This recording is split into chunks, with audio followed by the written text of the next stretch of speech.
好，我哋今日嚟講嗰個今年溫習字啫，25到26年嗰個第二段考試溫習字嗰代數嘅最後一部分，冪函數嗰部分嚇。好，咁你而家睇到啦，我哋要提前講一個基礎知識咧，就係咧，你要記住下，冪函數咧，佢係 y 等於 x 嘅 a 次方咁樣形式。當佢 a 大過0嘅時候咧，佢喺零到正無窮上面，佢就係單調地增嘅。如果佢 a 係少過0嘅話咧，a 少過0嘅話咧，咁佢喺嗰個零到正無窮上面咧，佢就係單調地減嘅。好，咁我哋睇到呢個第39題啊，佢呢個係明顯係 x 嘅1/3次方嘛，係咪啊？咁1/3嘅話，佢係咪係大過0啊？所以佢喺零到正無窮上面係單調地增嘅咯，係咪？咁1.7係大過1.5嘅，所以咧就係1.7嘅1/3次方咧係大過1.5嘅1/3次方咁樣嘅。然後咧你又要諗一件事情哦，呢個1/3次方咧其實就係1.7開3次，呢個1.5嘅1/3次方係1.5開3次咁樣嘅樣啊嘛，係咪？咁你記住啊，一個大過1嘅數，如果無論佢開幾多次都好啦，佢肯定都會大過1嘅，所以呢個1咧係擺喺最後面嗰度嘅。好，到下面嘅第40題，第40題咧，你可以見到咧，有時候咧，我哋嘅呢個入面嘅呢個 x 啊，佢係少過0嘅，咁呢個時候咧，你就唔可以用呢啲方式去接住去判斷邊個大邊個細啦。所以咧，我哋呢度有個比較快嘅做法咧，就係叫做奇變1，偶變2。咁譬如話就係依家嘅呢個啦。佢呢度上面已經係偶數係2啦，所以唔使喐佢。底下係咪3，即係基數嚟㗎，所以就變成1咯。所以1/2嘅話係咪就係1.5嘅平方啊？咁右邊都同理嘅，呢個3變成1，2咧照寫，咁就係2嘅平方。咁你變成咁樣仲唔識比咩？呢個咪就係1.7嘅平方同埋1.5嘅平方比啊嘛，所以咪呢邊更加大少少咯。好，到第二題，第二題都係同理嘅。我哋咧首先將佢呢個3變成1。然後咧，再將呢個4咧變成2，好，呢邊都係同理嘅，變成1同2。好，咁之後咧，我哋將呢個負號咧放翻到入面嗰度嚟，負號嘅負次方咧，佢就係變成倒數嘅意思啊嘛，咁就變成咗3.14嘅平方分之1。咁呢嚿嘢係咪就變成咗派平方分之1啊？咁好明顯係派會大過呢個3.14啊嘛，咁平方之後肯定係呢邊更加大啊嘛，係咪？咁因為佢係倒數嚟嘅，所以咧係變成咗呢邊更加大。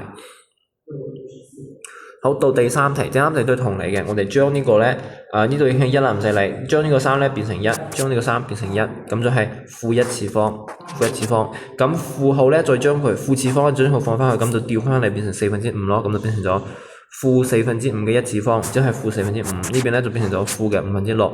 咁4/5嘅話就係1.25啊嘛，係咪？咁就負1.25。呢邊嘅話就係負嘅1.2啊嘛，咁好明顯就係呢邊更加大少少啦嘛，係咪？好，到嗰個第四題，第四題同理，我哋咁樣將個3咧化成1，將個4咧化成2，咁佢就變成咗負6.3嘅平方啦嘛，係咪？右邊就變成咗負6.4嘅平方啊嘛，咁平方都唔識比咩？咁佢喺呢邊更加大啦，係咪？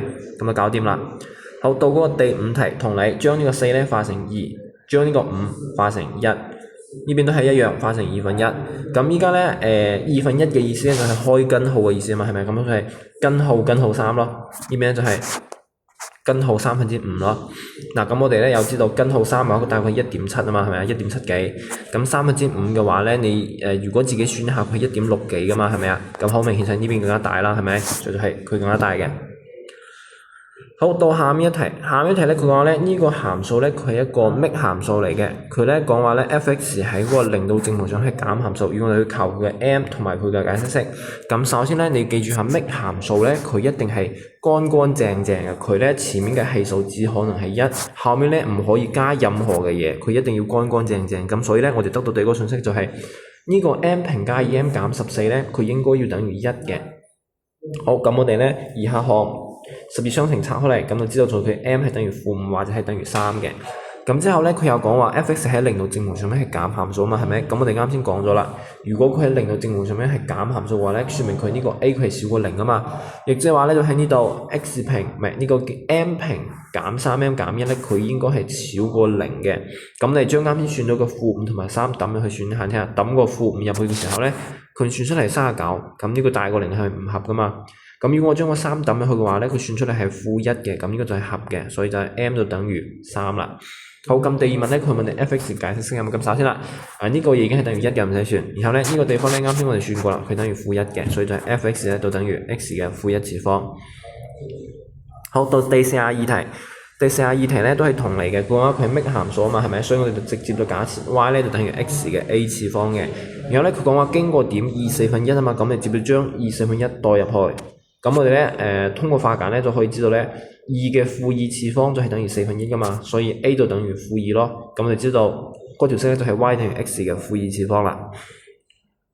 好，到第43題。第43題嘅話咧咁樣嘅。佢咧係 x 加2嘅負2次方嘛，係咪 ？x 加2嘅負2次方，咁我哋咧可以先咁樣嘅，咁佢既然係嗰個咁樣，我哋就將佢化成嗰個 x 加2嘅平方分之一，因為負號嘅意思係變成倒數啊嘛，所以咪變成咗 x 加2嘅平方分之一咯。咁下面咧佢要問你佢嘅定義域、積位同埋佢嘅單調區間。咁定義域嘅話，睇下呢個題有咩限制啊？首先咧就呢個地方咯，佢作為一個分數嘅分母，佢唔可以等於0啊嘛，係咪？所以就 x 加2嘅平方唔可以等於0，亦即係話 x 就唔等於負2咁樣咯。咁定義域寫出嚟咧就係咁樣嘅樣啦。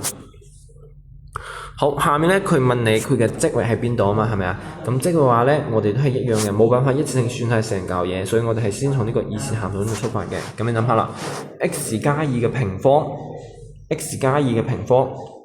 係咪就係一個數嘅平方係咪肯定會大於等於0㗎？咁然後咧，因為前面講咗佢作為一個分數嘅分母唔可以等於0嘛，所以就係大過0咁樣嘅樣嘅。然後咧佢少過正無窮，咁然後咧你要變成倒數嘛，一除佢啊嘛，咁變成倒數嘅咧記得調翻轉呢個嘅方向。然後嘅話一除正無窮咧變成0，一除0嘅話咧變成正無窮，咁所以佢積域咧就係0到正無窮咁樣嘅樣啊嘛，係咪？好，到下一題揾佢嘅單調區間，咁單調區間都係一樣嘅，我哋冇辦法一次性揾晒佢成嚿嘢，所以都係先從呢個二次函數度出發。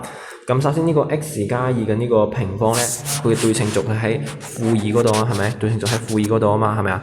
所以咧佢嗰個數軸上面咧，佢分成咗負2到負無窮到負2同埋負2到正無窮呢兩部分嘅。咁然後咧佢係一個開口向上嘅二次函數，所以咧佢呢個部分咧就係減。